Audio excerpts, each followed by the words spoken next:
This video is about how to practice your times tables without remembering. So we have to remember one times table, and that's your twos. But your twos is actually pretty easy because 2 times anything is just the same as adding that thing to itself.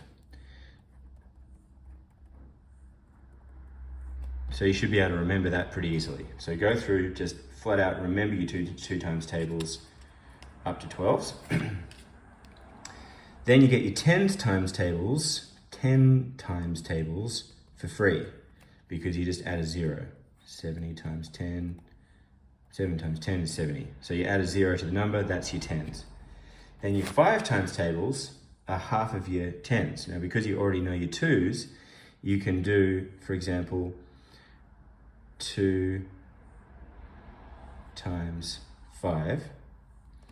It's the same as 2 times 10 divided by 2, right?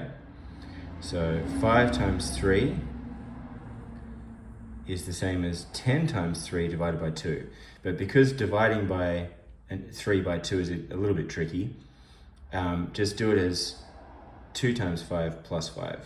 So you get 15 and so on. So go through and practice your even 5 times tables first. So 5 fours is the same as half of 10 times 4. 5 sixes is the same as half of 10 times 6, right? So memorize your even 5s and then stick your odds in there because it's just the even plus another 5. So 5 times 5 is the same as 5 fours plus 5. All right, so that's your 2s, 5s, and 10s. Practice them. You can work them out.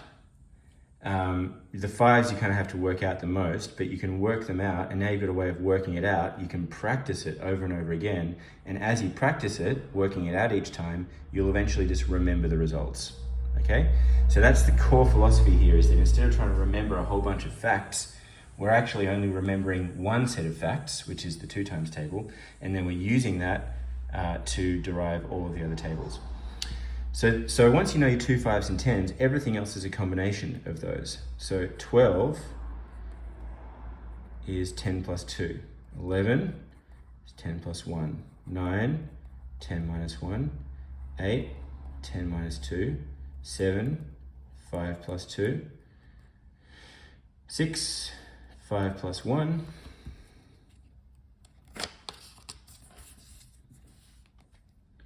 4, 5 minus 1, 3, 2 plus 1. Okay, so those are your combinations. So if someone says, I want you to give me 8 times 12, it's the same as 8 times 10 plus 8 times 2. So 8 times 10, you already know your 10 times tables, is 80, plus 8 times 2 is 16. And it's pretty easy to do 8 plus 16, isn't it? Equals 96. So that's an easy way to do it in your head. You can do that maths in your head. So you can practice it when you do times tables, rock stars, or any of these other drilling applications or methods. You can work out the answer each time, always get the answer correct, and then as you practice it more, you'll just remember those results naturally without having to try and drill them using a song or kind of memorization tactic. It also gives you a quick way to mentally check things.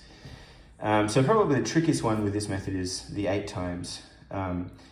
Because you have to subtract, 2 times some 2-digit numbers sometimes.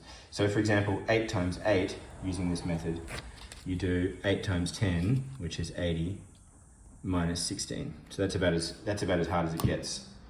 And obviously that's going to be minus 10 is 70, minus 6 is 64. So that's about as tricky as it gets, working them out. But once you have the basic 2, 5s, and 10s down, you can work them all out as combinations of those and practice instead of memorizing, and the memorization will come naturally.